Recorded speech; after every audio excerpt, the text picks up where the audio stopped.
आइए श्रोताओं, प्रारंभ करते हैं 16 सोमवार व्रत कथा।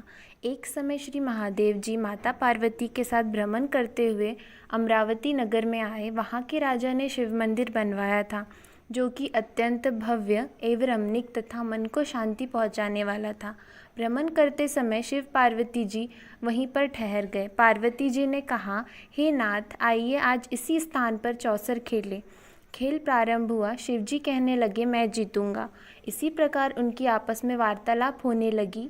उस समय पुजारी जी पूजा करने आए। पार्वती जी ने पूछा, पुजारी जी बताइए, आज जीत किसकी होगी? पुजारी जी बोले, इस खेल में महादेव जी के समान कोई दूसरा पारंगत नहीं हो सकता, इसलिए महादेव जी की ही जीत होगी।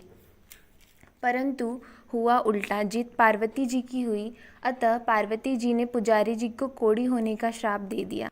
कुछ समय बाद अप्सराएं पूजा करने आई। अप्सराओं ने पुजारी जी से उनके कोढ़ी होने का कारण पूछा। पुजारी जी ने सारी बातें बतला दी। अप्सराएं कहने लगी, पुजारी जी, आप 16 सोमवार का व्रत करें, शिव जी प्रसन्न होकर आपके सारे संकट दूर करेंगे। पुजारी जी ने अप्सराओं से व्रत की विधि पूछी।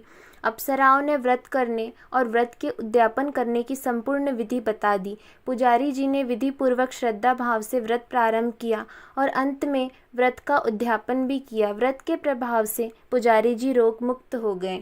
कुछ समय पश्चात शिव जी और पार्वती माता भ्रमण करते हुए पुनः आए और पुजारी जी को रोग मुक्त होकर माता पार्वती ने पूछा, मेरे दिए हुए श्राप से मुक्ति पाने का तुमने कौन सा उपाय किया? पुजारी जी ने कहा, हे माता, अप्सराओं द्वारा बताए गए 16 सोमवार के व्रत करने से मेरा यह कष्ट दूर हो गया।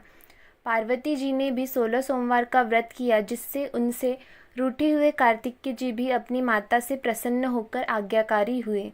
कार्तिकेय जी ने पूछा, हे माता, क्या कारण है कि मेरा मन सदा आपके चरणों में लगा रहता है? पार्वती जी ने कार्तिकेय को 16 सोमवार के व्रत का महत्व तथा विधि बताई।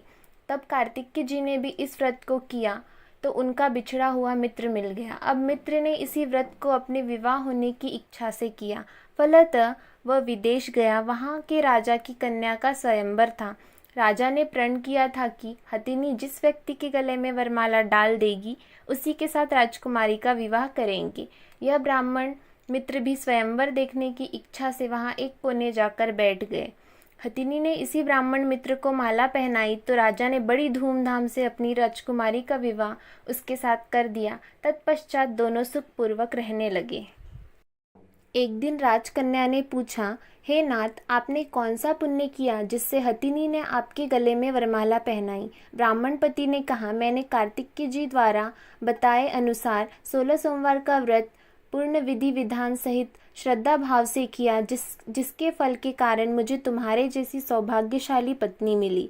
अब तो राजकन्या ने भी सत्य पुत्र प्राप्ति के लिए व्रत किया और सर्वगुण संपन्न पुत्र प्राप्त किया। बड़े होकर पुत्र ने भी राज्य प्राप्ति की कामना से 16 सोमवार का व्रत किया। राजा के देवलोक होने पर इसी ब्राह्मण कुमार को राजगद्दी मिली। फिर भी वह इस व्रत को करता रहा। एक दिन उसने अपनी पत्नी से पूजा सामग्री शिवालय ले चलने को कहा, परंतु उसने पूजा सामग्री अपनी दासियों द्वारा भिजवा दी। जब राजा ने पूजन समाप्त किया तो आकाशवाणी हुई कि हे राजा, तुम इस पत्नी को त्याग दो, नहीं तो राजपाट से हाथ धोना पड़ेगा।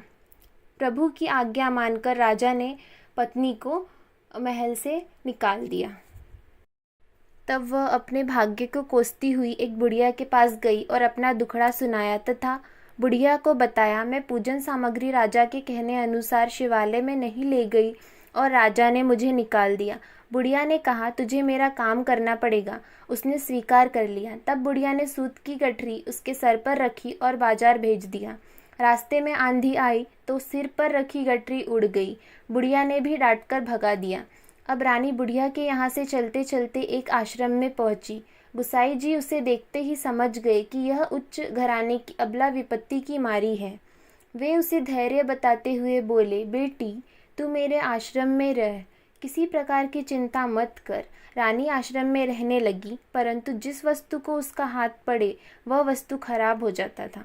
यह देखकर गुसाई जी ने पूछा, बेटी, किस देव के अपराध से तेरी ये दशा हुई है? रानी ने बताया कि मैंने अपने पति की आज्ञा का उल्लंघन किया तथा शिवजी के पूजा में सामग्री शिवालय न ले गई, इससे मुझे यह घोर कष्ट का उठाना पड़ रहा है। गुसाई जी ने शिवजी से उसे सही होने की प्रार्थना की तथा उसे कहा, 16 सोमवार का व्रत कर, व्रत के प्रभाव से तेरा ये कष्ट अवश्य दूर होगा। तब रानी ने विधि पूर्वक व्रत पूर्ण किया। व्रत के प्रभाव से राजा को रानी की याद आ गई और दूतों को उसकी खोज के लिए राजा ने भेजा। आश्रम में रानी को देख दूतों ने राजा को बताया। तब राजा ने वहां जाकर गुसाई जी से कहा, महाराज, यह मेरी पत्नी है, मैंने इसका परित्याग कर दिया था, कृपया इसे अब मेरे साथ जाने की आज्ञा दे।